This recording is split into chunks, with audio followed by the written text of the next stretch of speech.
बिस्मिल्लाहिर्रहमानिर्रहीम। अस्सलाम वालेकुम नाज़रीन, आप देख रहे हैं पुराम अंदर की बात फयाज राजा के साथ और आप देखते हैं मुझे मेरे यूट्यूब चैनल और फेसबुक पेज के ऊपर। दोस्तों, यूट्यूब वीडियोस का मकसद सिर्फ ये नहीं होना चाहिए कि अपने व्यूज बढ़ाने के ऊपर ही खाली जोर दिया जाए, बल्कि ये भी होना चाहिए कि इंफॉर्मेशन के साथ साथ लोगों को एजुकेट भी किया जाए और उन्हें बताया जाए अपने व्यूअर्स को ये मामला असल में है क्या। थंबनेल से आपने ये देखा होगा कि आज की इस वीडियो के अंदर हम आपको ये बताने जा रहे हैं कि सेनेट इंतखाबात सीक्रेट होंगे या ओपन, क्योंकि सुप्रीम कोर्ट के अंदर समाअत जो है वो मुकम्मल हो गई है। फैसला जो है वो कल आने का इम्कान है, क्योंकि जो है वो सेनेट इलेक्शन 3 मार्च को है, तो उससे पहले ही जो है वो फैसला आएगा। सेनेट इलेक्शन बुध को होंगे और उससे पहले कल जुम्मे का दिन है, फिर 2 छुट्टियां हैं और उसके बाद सोमवार और मंगल। इस दौरान जो है वो फैसला जल्द अज जल्द शार्ट आर्डर जो है वो जरूर एक्सपेक्ट किया जा रहा है। तो हम आपको ये बताएंगे, आइन और कानून की रोशनी में आपको एजुकेट करने की कोशिश करेंगे कि ये मामला था क्या और क्या हम इससे एक्सपेक्ट कर रहे हैं, ताकि लोग जो है उसको आसान अल्फाज में समझ सकें। अगरचे और मामला भी हैं, ज़मीनी इलेक्शन का मामला है, सेनेट इलेक्शन का जो मामला है वो भी है कि किस सूबे में कौन सी सियासी जमात कितने वोट कितनी सीटें हासिल करेगी। लेकिन आज हम आपको सुप्रीम कोर्ट के इस फैसले के हवाले से, इस सदारती रेफरेंस के हवाले से एजुकेट करने की कोशिश करेंगे। तो दोस्तों, मामला कुछ यूं है कि पहले आप ये समझ लें कि हुकूमत जो है वो सुप्रीम कोर्ट में ये सवाल लेकर गई थी कि आइन का जो आर्टिकल 226 है उसकी तशरीह की जाए, क्योंकि आइन का आर्टिकल 226 से कहता है कि पाकिस्तान के अंदर जो है वो वज़ीर आज़म और वज़राए आला के अलावा जितने होने वाले आइनी इंतखाबात हैं वो सीक्रेट बैलेट के जरिए होंगे। तो हुकूमत ये पूछने गई थी कि क्या जो सेनेट के इंतखाबात हैं वो आइनी है, यानी इस आइन के आर्टिकल 226 के अंदर आते हैं, या कानूनी मामला है, या ज़ाब्ता कार का मामला है। अब ये तीनों चीजें आप समझ लें, अपने पास बेशक आप कागज और पेंसिल भी रख लें, आराम से ये चीज समझें। आपको एजुकेट करना हमारा फर्ज है और उसको समझना आपके लिए इंतहाई जरूरी है। आइन, कानून और ज़ाब्ता कार, ये तीनों चीजें क्या हैं। आइन में तब्दीली जनाब 2/3 अक्सरियत से होती है, जबकि कानून में तब्दीली सादा अक्सरियत से होती है। यानी पार्लियामेंट के अंदर आइन अगर बदलना हो तो 2/3 अक्सरियत चाहिए, कानून अगर बदलना हो तो हुकूमत को सादा अक्सरियत चाहिए। जबकि ज़ाब्ता कार जो है उसको बनाने का इख्तियार मुतलका इदारे को होता है, यानी इस केस में मुतलका इदारा इलेक्शन कमीशन ऑफ पाकिस्तान है। तो ये 3 चीजें होगी। अब आइन का आर्टिकल 226 मैंने आपको ये बताया कि कहता है कि वज़ीर आज़म और वज़ीर आला के इंतखाबात के अलावा बाकी जो आइनी इंतखाबात हैं वो सीक्रेट बैलेट के जरिए होंगे। अब सुप्रीम कोर्ट के सामने दोस्तों सवाल यह है कि क्या सेनेट का इलेक्शन आइनी है या कानूनी है, या फिर ज़ाब्ता कार के तहत आता है।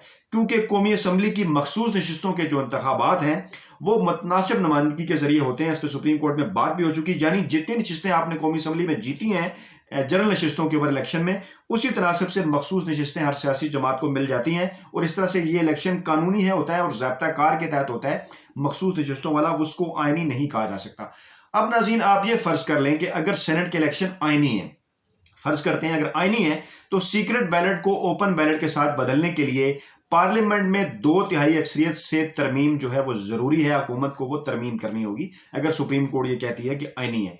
अगर सेनेट इलेक्शन कानूनी है तो फिर सीक्रेट बैलेट को ओपन बैलेट करने के लिए पार्लियामेंट से सिर्फ सादा अक्सरियत में हुकूमत को कानून में तरमीम करनी होगी, और हुकूमत के पास ये ऑप्शन मौजूद है। उसके पास सादा अक्सरियत भी है और वो दोनों हाउसेस का इजलास भी बुलाकर जो है वो कानून में सादा अक्सरियत से तरमीम कर सकती है, जैसा कि फटफ के मामले पे हुआ था।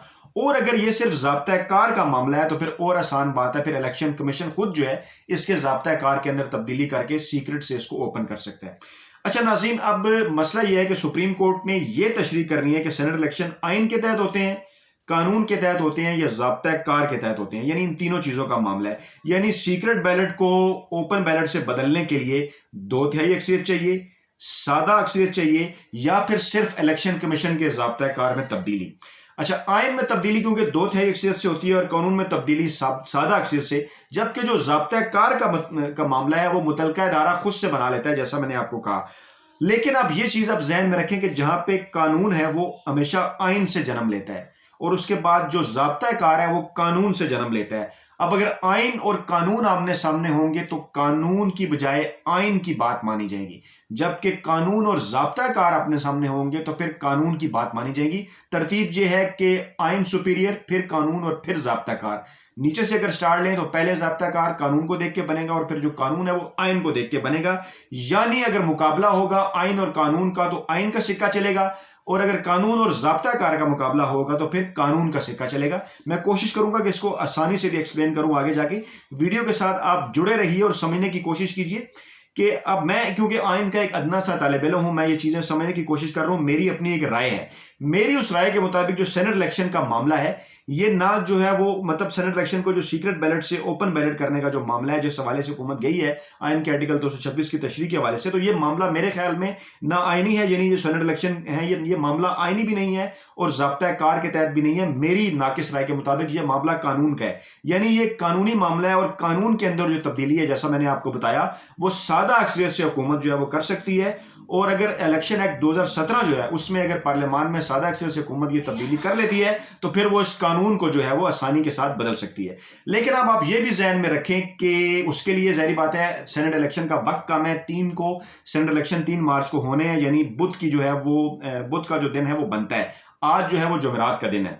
तो नाज़रीन अब ये जहन में आप रखें कि कानून में तब्दीली जो है वो सीक्रेट, जो कानून में जो तब्दीली है वो सदारती आर्डिनेंस के जरिए भी हो सकती है।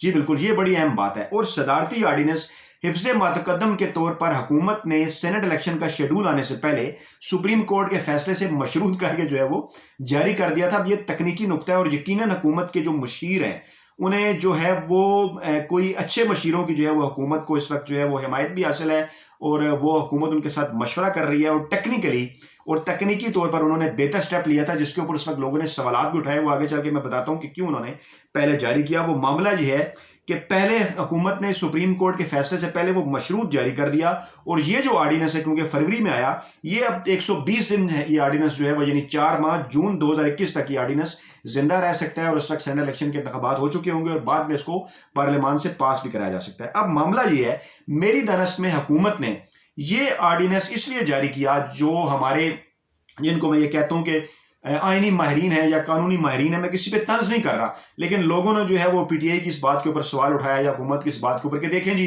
पहले जनाब वो सुप्रीम कोर्ट में ले गए, फिर वो सदारती आर्डिनेंस ले आए, अब उसको पार्लियामेंट में ला रहे हैं। तो ये हुकूमत ने तमाम तर तरीकाकार, तमाम तर तकनीकी मामला इसलिए इस्तेमाल किया कि कल टेक्निकली या तकनीकी तौर पर इसके ऊपर कोई सवाल पैदा ना हो सके, क्योंकि हमने देखना है ऑफिशियल गजट ऑफ पाकिस्तान को कि उसमें आखिरी वक्त में क्या कानून है।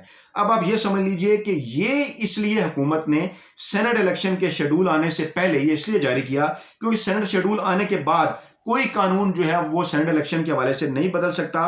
और अगर सुप्रीम कोर्ट से हुकूमत के हक में फैसला आता है कि अगर सेनेट इलेक्शन आईनी नहीं कानूनी है या ज़ाब्ता कार के तहत है, तो हुकूमत जो है वो उस कानून बदलने का आर्डिनेंस जो है वो सेनेट इलेक्शन के शेड्यूल से पहले ही जो है वो जारी कर चुकी है। अब आप आसान अल्फाज में यूं समझ लें कि अगर हुकूमत आर्डिनेंस शेड्यूल से पहले जारी ना जो है वो आर्डिनेंस वो शेड्यूल से पहले जारी ना करती, शेड्यूल आ जाता सेनेट इलेक्शन का, तो आइन ये कहता है, कानून ये कहता है कि सेनेट इलेक्शन उसी तरीकाकार, उसी कानून के मुताबिक होंगे जिस दिन सेनेट इलेक्शन का शेड्यूल आया है, उस दिन मुल्क में सेनेट इलेक्शन के हवाले से जो कानून है। और अगर सुप्रीम कोर्ट का फैसला हुकूमत के हक में भी आता तो फिर इन इलेक्शन के ऊपर वो लागू ना होता और हुकूमत को उसका फायदा ना होता, हुकूमत जो मकसद लेकर गई थी। और हुकूमत के हक में अगर फैसला आता तो जो अगले सेनेट इलेक्शन है, यानी जो 2024 में, मार्च 2024 में एक्सपेक्टेड है, उसके ऊपर से ये लागू होता और वो जो है वो फिर ओपन बैलेट के जरिए होते। लेकिन अब क्योंकि सेनेट इलेक्शन के शेड्यूल से पहले हुकूमत ने ये सदारती आर्डिनेंस भी जारी कर दिया है, उसकी तकनीकी तौर पे जो गेम है, तकनीकी तौर पे जो मामला है वो पूरा है। और इसलिए अब अगर सेनेट इलेक्शन के हवाले से सुप्रीम कोर्ट का फैसला हुकूमत के हक में आता है तो तकनीकी तौर पर हुकूमत ये जो मौजूदा इलेक्शन है वो भी ओपन बैलेट के जरिए करा सकती है। ये फैसला सुप्रीम कोर्ट ने करना है, फैसला वहीं से आएगा। हमारे दोस्त आपको तमाम तर समात का अहवाल भी बताते रहे और तमाम तर चीजें, रिमार्क्स और इस बात जितनी हेयरिंग हुई वो आपको बताते रहे। हमारी इस खबर का मकसद ये था कि इसको बेहतर तरीके से एक्सप्लेन करें, आपके सामने रखें, और इस व्लॉग को अगर आप फिर दोबारा गौर से सुनेंगे तो यकीनी तौर पे आपको वो खबर भी मिल जाएगी कि एक्सपेक्टेशन क्या है, हमारी राय क्या, उम्मीद क्या है कि सुप्रीम कोर्ट से जो है वो किस किस्म का जो फैसला है वो आ सकता है। नाज़रीन, हमारे यूट्यूब चैनल के साथ जुड़े रहिएगा। हम नई वीडियोस में आपको मजीद इस तरह की आईनी, कानूनी और ज़ाब्ता के हवाले से चीज़ें भी बताते रहेंगे, खासतौर पर सेनेट इलेक्शन के मुतालिक, और कुछ फिगर्स भी आपके सामने रखेंगे। जो मेरा वादा है 2 सूबों के हवाले से, सिंध और पंजाब के हवाले से भी मैंने वीडियो जो है वो करनी है, केपी, बलूचिस्तान और इस्लामाबाद के हवाले से मैं वीडियो कर चुका हूँ, और इंशाल्लाह सेनेट इलेक्शन से पहले आपको एक उसके तरीकाकार, वोटिंग के और गिनती के हवाले से भी एक वीडियो आपकी खिदमत में मैं जरूर पेश करूंगा। अपना फीडबैक जो है वो जरूर दीजिएगा, ये हमारा ढेरों खून जो है वो बढ़ाता है। अपना बहुत ख्याल रखिएगा। अल्लाह हाफिज।